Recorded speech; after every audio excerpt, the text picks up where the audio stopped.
Welcome to Oversimplified. Today, we're diving into the most scandalous love affairs of Georgian nobles. Oh boy, if you thought modern celebrity drama was juicy, wait till you hear about these folks from 18th century Britain. We're talking kings, dukes, ladies, and enough secret weddings, affairs, and duels to make your head spin. And believe me, this is oversimplified, so we're keeping it simple. Well, as simple as tangled noble romances can be. Picture this. Powdered wigs, fancy balls, and everyone sneaking around like they're in a bad spy movie. But first, a quick sponsor shout-out. If you're hiding your own scandals online, you might want NordVPN to keep your browsing private. Just like these nobles wish they had something to hide their love letters. Use code OVERSIMPLIFIED for a deal. Link below. Cool. Now, where was I? Oh yeah, the Georgian era.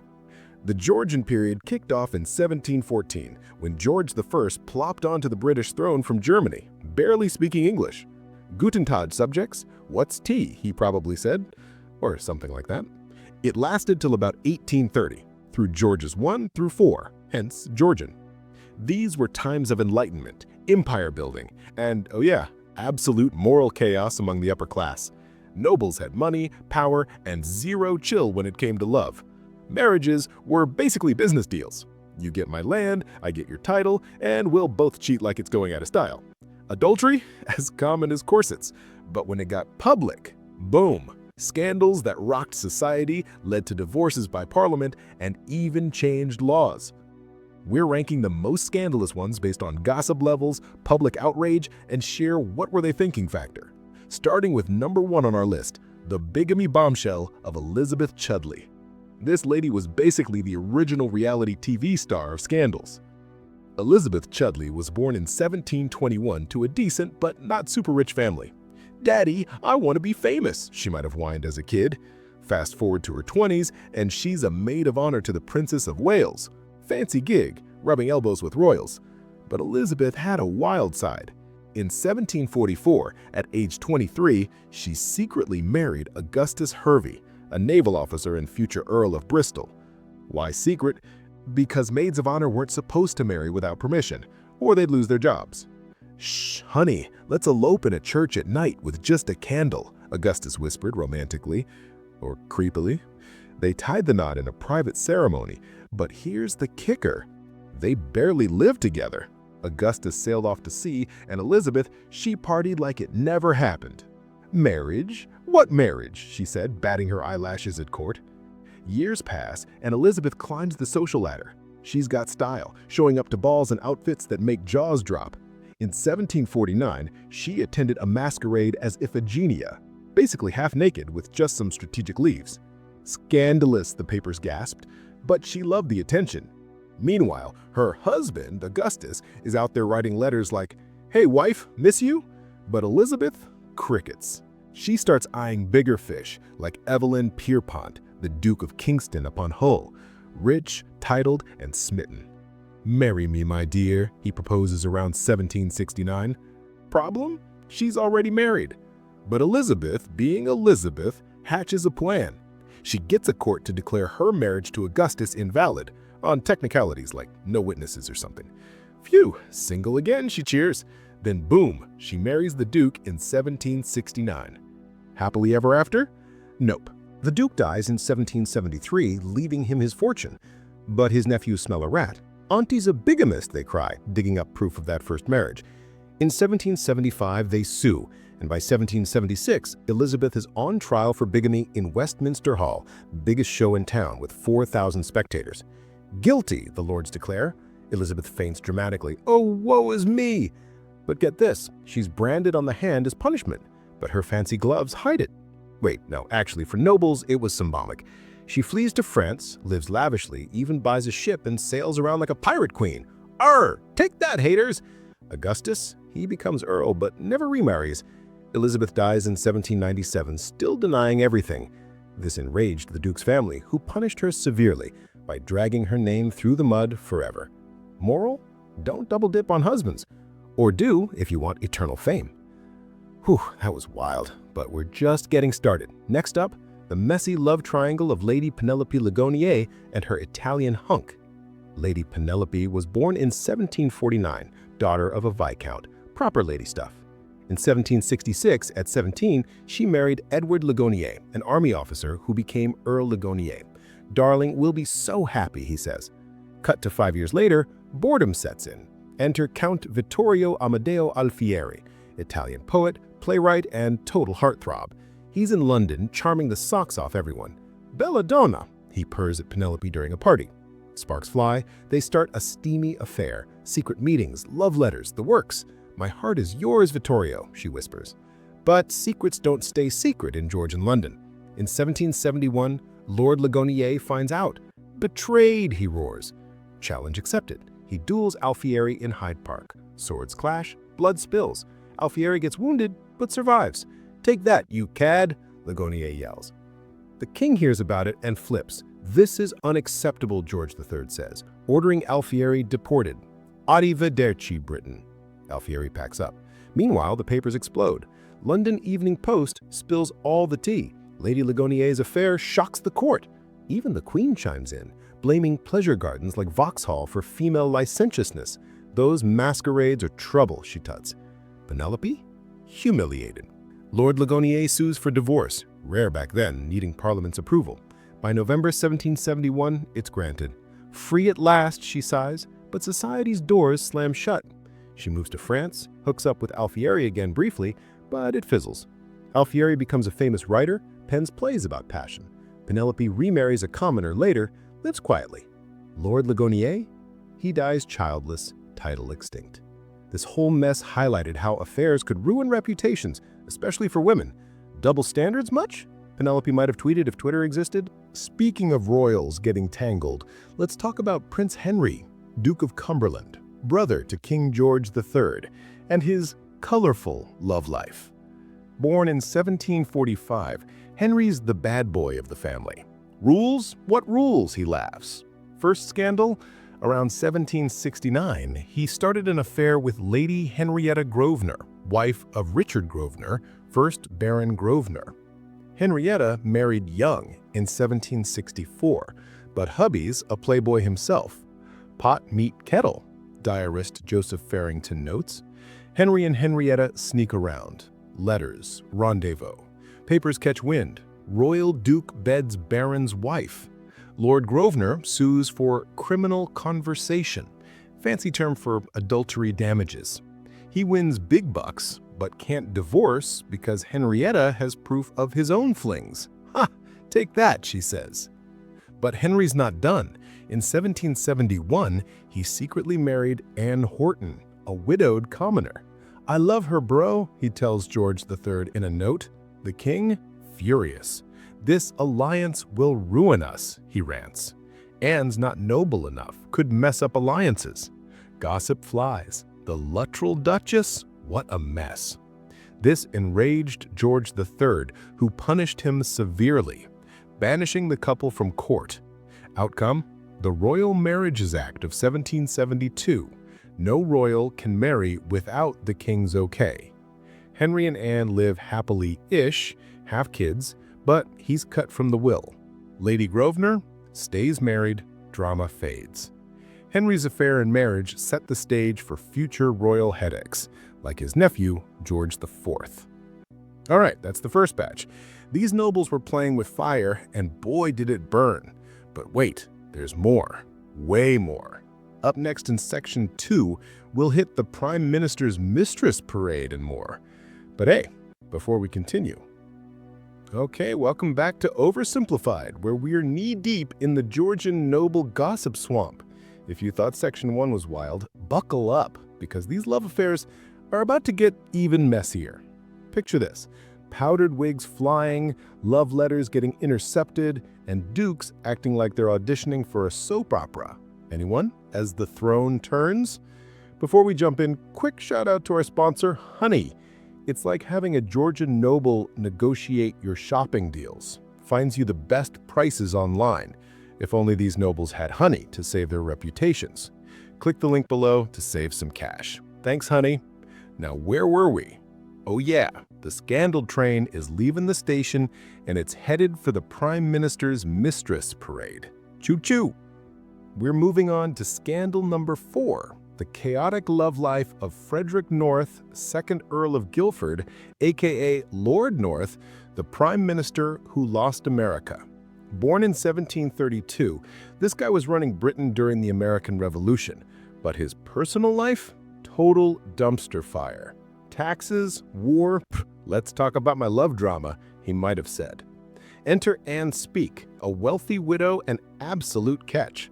Around 1770, while Lord North is busy telling colonists, "Pay up, bros," he starts a not-so-secret affair with Anne. "You're my tea tax, baby," he probably whispered, thinking he was smooth. Problem? He's married to Anne Speake's cousin. Yep, family reunion awkwardness level 1000. The gossip rags, like the Town and Country magazine, go wild. They had this column called Tête-à-Tête, basically the 18th century TMZ, spilling tea on noble hookups. Lord North's cozying up with his cousin-in-law, they print, with cheeky engravings of the couple sneaking around. London's high society is buzzing. "This guy's running the country and a love triangle?" they gasped. Lady North, his wife, is not amused. "Frederick, you're sleeping on the couch forever," she probably snapped. But here's the kicker. Anne Speake is not just a side chick. She's got influence. Rumors swirl she's advising North on politics, like, "Babe, maybe don't tax the tea." This enraged the colonists, who punished him severely by starting a revolution. Okay, maybe not directly, but you get the vibe. The affair doesn't end in divorce. Divorce was like climbing Everest back then, needing Parliament's approval. Instead, North keeps both relationships going, because why make choices when you can stress everyone out? Anne Speake eventually fades from the spotlight, and North's political career tanks harder than his love life after America goes independent in 1783. "Worst prime minister ever," his haters tweet in invisible 18th century Twitter. Moral of the story? If you're running an empire, maybe don't juggle mistresses and revolutions at the same time. Cool. Next up, scandal number 5, the runaway romance of Lady Sarah Lennox and Lord William Gordon. Lady Sarah was the it girl of the 1760s. Born 1745, great-granddaughter of a king and total heartbreaker. At 15, she catches the eye of King George III himself. "Marry me, Sarah, and be queen," he basically proposes in 1760. But the royal advisors are like, "Nope, she's too feisty." Sarah's bummed, but moves on, marrying Thomas Bunbury in 1762. "He's fine, I guess," she sighs. Fast forward to 1768, and she's born out of her mind. Enter Lord William Gordon, dashing Scottish noble with a violin and a bad boy streak. "Hey, Sarah, want to make some music?" he winks, probably playing Wonderwall on his 18th century strings. They start a steamy affair, secret picnics, coded letters, the whole rom-com deal. But in 1769, Sarah takes it to another level. She runs away from her husband to elope with Gordon. "Peace out, Bunbury," she yells, metaphorically flipping the bird. London loses it. The public advisor prints, "Lady Sarah abandons duty for passion." Her family mortified. "This is worse than that time we lost at cards," her dad groans. King George III, her old crush, is personally offended. "I dodged a bullet, but still rude," he mutters. Sarah and Gordon shack up, have a kid, and think they're living the dream. But plot twist, society doesn't forgive and forget. Sarah's ostracized. No more fancy balls for her. Bunbury sues for divorce, and by 1776, it's granted, but Sarah's reputation is toast. "You're canceled, Sarah," the nobles whisper. She and Gordon marry, but the spark fades. Gordon's not exactly husband of the year, and Sarah spends her later years quietly, writing sassy letters about how society's unfair. "Double standards, am I right?" she grumbles. This whole mess inspired novels and plays, making Sarah a legend of reckless romance. Moral? Running away sounds fun until you're banned from every cool party in London. Now let's talk scandal number 6, the explosive affair of Georgiana, Duchess of Devonshire, and Charles Grey. If you've seen The Duchess with Keira Knightley, you know this one's a doozy. Georgiana Cavendish, born 1757, was the ultimate Georgian influencer, rich, stylish, and married to William Cavendish, 5th Duke of Devonshire, in 1774. "I'm living the dream," she says at 17, except not really. The Duke is colder than a British winter, and their marriage is basically a contract. Love? Never heard of it, he shrugs. Enter Charles Grey, young, hot, and future prime minister. Around 1791, Georgiana meets him at a Whig party rally. Think political raves with better hats. You're into reform? That's hot, she flirts. Their affair kicks off fast. Secret meetings, stolen kisses in carriages. This is our little Brexit from boring, Grey jokes. But they're not subtle. The Duke finds out and loses it. You're embarrassing me, he roars. Which is rich because he's got his own mistress, Elizabeth Foster, living in their house. Yup, it's a love square. Georgiana's like, excuse me, you've got best, let me have my fun. But society's rules are harsh on women. The Duke threatens to take her kids and banish her. Choose Georgiana, lover or family, like a villain in a rom drama. In 1792, she's pregnant with Grey's kid. Scandal alert! The Duke sends her to France to think about her choices. Rude, she tweets if Twitter was a thing. In France, Georgiana gives birth to Eliza Courtenay in secret, who's raised by Grey's family. Miss you, kiddo, she sighs. She returns to England, dumps Grey to save her marriage, and keeps up the perfect Duchess act. Grey becomes prime minister in 1830, probably muttering, could have been us, Georgiana. The affair shocked society because Georgiana was a public figure. Her fashion, gambling, and now infidelity were front-page news in the Times. This enraged the Duke, who punished her severely by making her live with his mistress. Awkward. The scandal showed how noble women got judged harder than men. Georgiana's story became a feminist rallying cry, like let her live, y'all. Speaking of public figures, let's pause for a quick sponsor break. If you're loving these scandals as much as Georgian nobles love drama, you'll want Skillshare. Learn to write your own juicy scripts or, I don't know, how to powder a wig. First 1,000 fans get a free trial. Link below. Thanks, Skillshare. Now, back to the chaos. We're at scandal number 7, the bizarre case of Mary Eleanor Bowes, the unhappy countess. Born in 1749, Mary was the richest heiress in Britain. Think Georgian Beyoncé with more coal mines. In 1767, she married John Bowes, 9th Earl of Strathmore, but he dies in 1776. I'm free and filthy rich, she cheers. Enter Andrew Stoney, a con man with charm and zero morals. In 1777, Stoney fakes a duel to defend Mary's honor after a newspaper slanders her. He gets wounded, and Mary, all hard eyes, nurses him. My hero, she swoons. Stoney's like, marry me quick, I'm dying. Total scam. They wed days later, and surprise, he's fine. But Stoney's a monster. He controls Mary, takes her money, and allegedly abuses her. This guy's the worst, her friends whisper. By 1785, Mary's had enough and sued for divorce, exposing his lies. The trial's a circus. Stoney's caught forging documents, and Mary wins in 1789. But the damage is done. Her rep's trashed, and she's broke. Stoney? Jailed, then fades away. Mary's story shocked me because it showed how even rich women were vulnerable to predatory men. Check his vibes before you say I do, her ghost probably advises. This scandal inspired laws protecting women's property. Big win, but at a cost. Welcome back to Oversimplified, where the Georgian nobles are serving drama hotter than a London tea house in 1770. If you thought the last 2 sections were spicy, brace yourself. These final love affairs are like throwing gunpowder on a candlelit ball. We're talking secret babies, royal meltdowns, and scandals that made even the wig makers gasp. Pass the tea, this is too much, they'd say. Before we dive in, quick shout out to our sponsor, Audible. Listen to audiobooks about Georgian scandals while you're, I don't know, dodging your own drama. First month free for Oversimplified fans. Link below. Thanks, Audible. Now, where were we? Oh yeah, the scandalometer is about to break. Let's hit scandal number 8, the royal runaway romance of Princess Augusta and her sneaky suitor. Princess Augusta, born 1737, was the eldest daughter of Frederick, the Prince of Wales, and sister to King George III. She's royalty, so her love life's supposed to be boring and arranged, like a PowerPoint presentation on diplomacy. Marry a prince, make babies, don't cause a fuss, her mom probably said. But Augusta's like, nah, I'm vibing with someone else. Enter John Stuart, 3rd Earl of Bute, a Scottish noble and total charmer.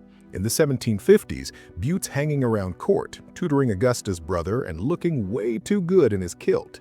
"Hey, princess, want to discuss politics or something else?" he winks. Sparks fly faster than a musket shot. By 1761, rumors swirl they're having a full-on affair. Augusta's married to the Duke of Brunswick, but he's off doing prince stuff and she's bored. The London Chronicle drops hints. Certain princesses seen with certain earls. Scandalous. The problem is, Bute's also advising the royal family, and some say he's using Augusta to climb the power ladder. Sleep with a princess, become prime minister. Classic move, his haters whisper. King George III's mom, the Dowager Princess, is not having it. This Scotsman's trouble, she rants, probably throwing a teacup. The affair's never fully proven, but gossip paints Augusta as the mastermind, whispering policy ideas to Bute in bed. "Baby, let's reform the Navy," she purrs. Maybe. This enraged George III, who punished Bute severely by making him prime minister in 1762, then hating him when it flopped.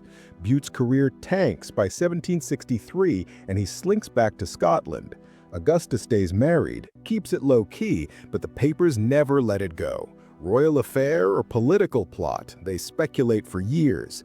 The scandal's juicy because it mixed love, power, and royal family drama. Basically a Georgian soap opera. Moral is, if you're a princess, maybe don't date the guy running the country. Or do if you want your name in every tavern's gossip. Cool, cool. Next up, scandal number 9. The outrageous antics of Caroline of Brunswick and her many friends.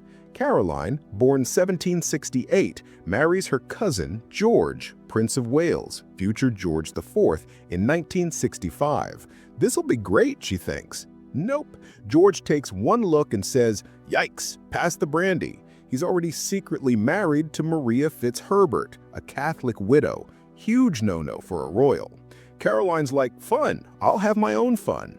Enter a string of lovers, real or rumored, that make London's gossip mills work overtime. Her top hit, Sir Sidney Smith, a dashing naval hero who saves her from boredom in 1800. "Sailor boy, you're my hero," she swoons at a party.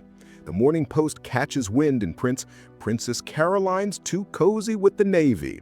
They're spotted dancing, flirting, maybe more. Nobody's sure, but everybody's talking. George, meanwhile, is off with his mistresses, so he can't exactly judge. "Pot meet kettle," Caroline snaps. But in 1806, things escalate. A delicate investigation, fancy Georgian term for royal snooping, looks into Caroline's love life.